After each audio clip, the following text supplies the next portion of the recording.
Mak, adik dapat 80 markah. 80 je? Abang dapat 100 markah? Yelah, abang kan pandai. Semua benda nak bandingkan. Apa? Tak ada apa-apa. Kalau adik nak pandai macam abang, adik kena belajar lebih lagi. Abang, cepat sikit. Kita dah lambat ni. Mak nak pergi mana? Mak nak pergi beli hadiah untuk abang. Oh, adik nak juga boleh tak? Adik cuma dapat 80 markah, bukan 100 markah. Tapi... Tak ada tapi-tapi. Mak, adik nak keluar dulu tau. Kejap.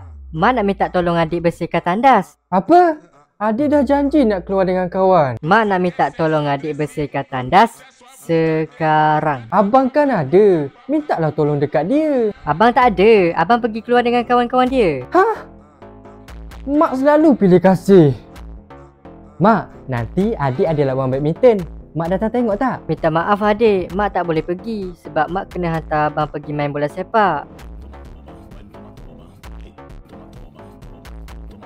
Haish, penatlah macam ni. Asyik aku je kena mengalah. Aku harap sangat jangan aku seorang je anak mak dalam rumah ni. Biar mak fokus dekat aku je. Apa pula ni? Hello? Mak dan abang kemalangan. Abang tak dapat diselamatkan.